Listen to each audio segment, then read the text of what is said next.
Hello my dear students, welcome to my channel. चलिए आज शुरू करेंगे क्लास 7th के टॉपिक से। चैप्टर 12 है अलजेब्रिक एक्सप्रेशंस। आपकी बुक में गिवन है ये चैप्टर, सीबीएसई का चैप्टर है ये। आप चाहे तो बुक की हेल्प ले लें। 12.1 स्टार्ट करेंगे। Question number 1, get algebraic expressions using variables, constants and arithmetic operations. हमें अलजेब्रिक एक्सप्रेशन तैयार करना है। स्टेटमेंट्स हमें गिवन है, उसमें हम variables, constants and arithmetic operations की हेल्प ले सकते हैं। चलिए फर्स्ट पार्ट में आपको करवाती हूँ, ध्यान से समझिए। थोड़ा सा डिफ़िकल्ट चैप्टर है, बट अगर आप अच्छे से करेंगे तो आई होप आपको समझ में आएगा।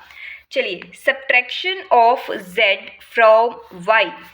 अभी ध्यान से पहले तो स्टेटमेंट आपको समझ में आनी चाहिए।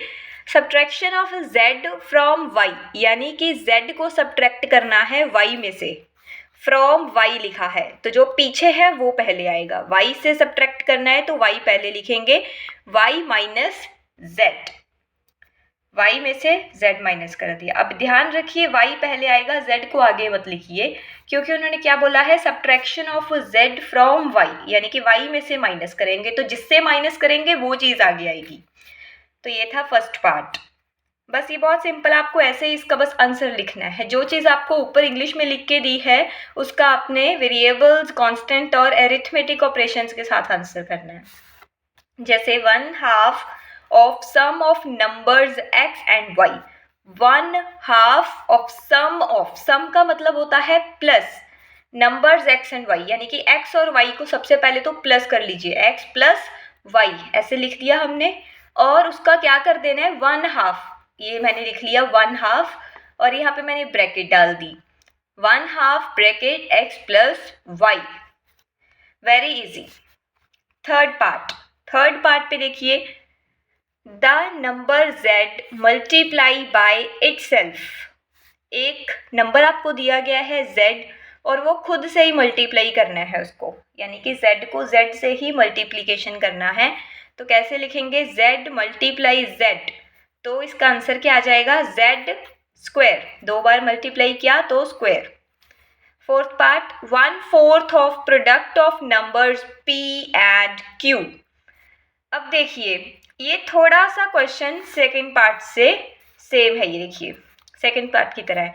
बस यहाँ पे क्या फ़र्क है कि यहाँ पे आपको वर्ड दिया गया है प्रोडक्ट, और नंबर आपको बताए हैं p और q। ऊपर आपको बोला था 1/2 करने के लिए, यहाँ पे 1/4 करने के लिए प्रोडक्ट है, और यहाँ पे सम था, और यहाँ पे नंबर थे x और y, और यहाँ पे हैं p and q।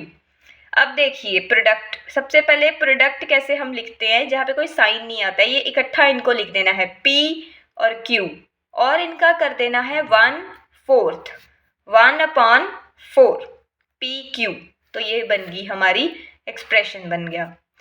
Fifth part, numbers x and y both squared and added. 2 numbers हैं x और y, दोनों को आपको स्क्वायर करना है और ऐड भी करना है, यानी कि पहले तो x के ऊपर स्क्वायर, फिर क्या बोला था कि ऐड भी करना है, plus y square.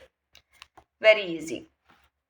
Sixth part, number 5 added to 3 times the product of number m and n।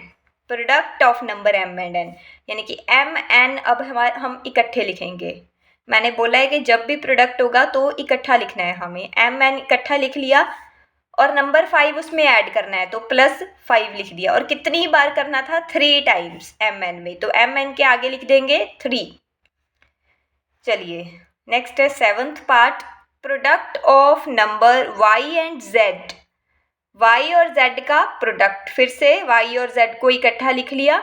Subtracted from 10। अब फ्रॉम 10 मैंने पहले भी बताया था, जिसमें से हमें माइनस करना है वो चीज़ आगे लिखेंगे, तो 10 आगे लिख दिया, और सब्ट्रैक्टेड बोला है तो माइनस, तो बन गया 10 माइनस YZ।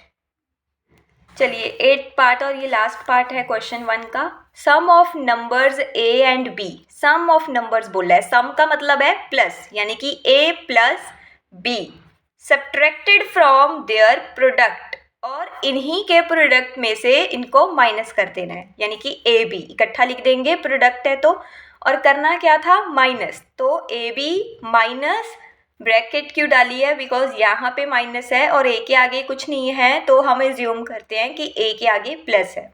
तो माइनस था यहाँ पे और मैंने यहाँ पे ब्रैकेट यूज़ किया। A b minus bracket a plus b. Very easy. यहाँ तक आपका क्वेश्चन 1 कंप्लीट होता है।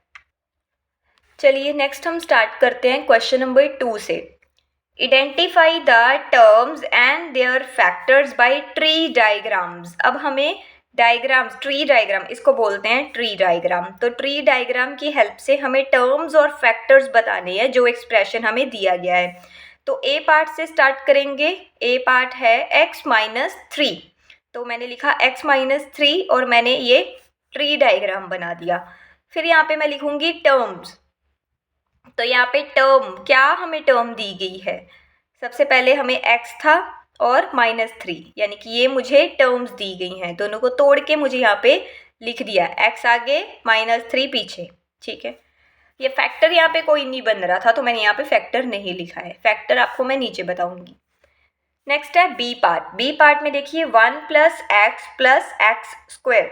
तो मैंने पहले लिख ली स्टेटमेंट और फिर मैंने बनाया ट्री डायग्राम। और एक बात ध्यान में रखिए, जैसे यहाँ पे 1 2 3, तो 3 ही लाइंस आपकी नीचे आ जाएगी। ऊपर 2 थे तो मैंने 2, यहाँ पे 3 का ट्री डायग्राम बनेगा और फर्दर भी बनेगा अगर आपको फैक्टर्स बनाने हैं तो डायग्राम देखिए अब कैसे हम कंटिन्यू करेंगे। टर्म्स, सबसे पहले तो हम यहाँ पे आइडेंटिफाई करेंगे कि टर्म्स क्या हैं। तो सबसे पहले 1, फिर हमें दिया गया था x और फिर हमें दिया गया x स्क्वायर। वेरी इजी, ये टर्म्स थी। Next factors. फैक्टर्स अब कैसे होंगे? जितनी बार यहाँ पे x के ऊपर है स्क्वायर तो x 2 बार हो गया, तो x स्क्वायर के नीचे 2 लाइंस लगाएंगे। ये हमारे फैक्टर्स हैं। x कितनी बार है? 2 बार, तो x। I hope it is clear to you. तो ये था ए और बी पार्ट। टर्म्स और फैक्टर्स बताने हैं मेन इसमें आपको। तो सी पार्ट की तरफ चलते हैं। y minus y cube. चलिए बनाते हैं ट्री डायग्राम। टर्म्स इसमें क्या है? y और माइनस वाई क्यूब। और ध्यान रखिए जो भी साइन है वो भी आपको साथ में लिखना है। यहाँ पे पहले y है तो y लिख दिया, फिर माइनस वाई क्यूब है तो माइनस वाई क्यूब लिखेंगे। और अब यहाँ पे क्यूब है तो इसके फैक्टर्स भी बनेंगे। फैक्टर्स बनाने के लिए फिर से ट्री डायग्राम फर्दर कंटिन्यू करना है। y के ऊपर क्यूब है तो y 3 बार लिखेंगे, minus y minus y minus y. ये था सी पार्ट। चलिए डी पार्ट स्टार्ट करते हैं। 5xy square plus 7x square y. चलिए स्टेटमेंट लिख ली, फिर बनाएंगे इनके टर्म्स। किन टर्म्स के साथ ये 2 बनी हैं? यानी कि प्लस के हमारे पास 2 टर्म्स हैं। 5xy स्क्वायर वो पहले लिख ली, देन 7x स्क्वायर वाई फिर वो लिख ली। ये हमारी टर्म्स बन गई। अब इनके आगे फैक्टर्स बनेंगे। फैक्टर्स देखिए अब कैसे बनेंगे। फैक्टर्स यहाँ पे ये वाली स्टेटमेंट कैसे बनती है? हमारे पास 4 टर्म्स हमें दी गई हैं। 5, फिर बन गया x, फिर y 2 बार था तो y y। नेक्स्ट 7, x 2 बार है तो x और y। यानी कि तोड़ के आपको एक स्टेटमेंट को पूरा ब्रेक करने के बाद हमारे फैक्टर्स बन जाएंगे। हर टर्म को अकेला अकेला करके आपको लिखना है, अलग अलग करके। चलिए नेक्स्ट हमारे पास आ जाता है ई पार्ट। ई पार्ट देखिए -ab plus 2b square minus 3a square लिख लिया। ट्री डायग्राम बनाते हैं। टर्म्स इसमें क्या क्या यूज़ हुई हैं? -ab 2b square minus 3a square, ये बन गया टर्म्स। नेक्स्ट इसके आगे भी फर्दर ट्री डायग्राम फैक्टर्स के लिए। अब ये वाली स्टेटमेंट कैसे बनी है? -ab, अब आगे 2bb क्योंकि b स्क्वायर था। अब यहाँ पे -3a स्क्वायर कैसे बना है? -3 और a 2 बार है तो a। यहाँ तक आपका क्वेश्चन 2 का फर्स्ट पार्ट यहाँ पे कंप्लीट होता है आपका, जिसमें आपने टर्म्स और फैक्टर्स आइडेंटिफाई किए with the help of tree diagram. अब यहाँ पे हमें सेकेंड पार्ट भी गिवन है जहाँ पे आप ट्री डायग्राम नहीं बनाएंगे, जस्ट सिंपल आपको लिखना है। Second part, identify terms and factors. A part देखिए -4x+5। आइडेंटिफाई, यहाँ पे भी आपको टर्म्स और फैक्टर्स ही करनी है। तो टर्म यहाँ पे क्या है हमारी, कैसे बनी है टर्म, -4x और 5, ये हमारी टर्म्स है जिसको अलग अलग करके आपने लिख दिया। फैक्टर्स अब पूरे अलग अलग लिखेंगे हम, जैसे कि -4, x एंड 5, तो ये बन गया factors. Next b part -4x + 5y, term कैसे बनेगी, -4x, 5y। फैक्टर्स कैसे होंगे, -4x, 5 and y। C part 5y + 3y², अब टर्म्स 5y एंड 3y², ये आपकी टर्म बन गई। नेक्स्ट अब फैक्टर्स कैसे बनेंगे, 5y, पहले तो इसको ब्रेक कर लिया, 5 बन गया और y, और यहाँ पे अब देखिए 3y² 2 बार है तो y and y 2 bar. D part xy + 2x² y², चलिए टर्म्स बनाते हैं, xy, 2x² y²। Factors x, y, 2, x 2 बार है तो 2 बार लिखिए x, y 2 बार है y and y। E part थोड़ा मुझे इजी लगा तो मैंने डिसाइड किया आपको होमवर्क देने के लिए, तो ई पार्ट हो गया आपका homework. Next F part 1.2ab - 2.4b + 3.6a, चलिए टर्म्स बनाते हैं। 1.2ab एक टर्म हो गई, कॉमा, अब यहाँ पे ध्यान रखिए माइनस आएगा, -2.4b, 3.6a, तो ये बन गया टर्म, बन गई हमारी।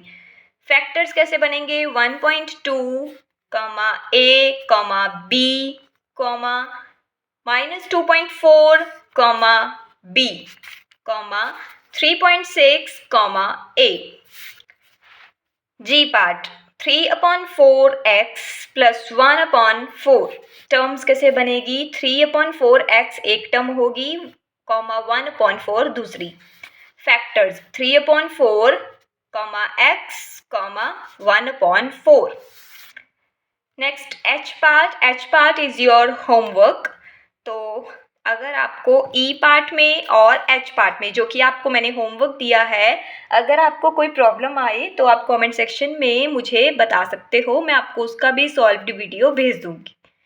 चलिए यहाँ तक आपका क्वेश्चन नंबर 1 और 2 कंप्लीट होता है 12 चैप्टर का, और मिलेंगे जल्दी एक नई वीडियो के साथ। टिल देन प्रैक्टिस करते रहिए सम्स की, और मेरी वीडियो को लाइक कीजिए and subscribe my channel. Thank you.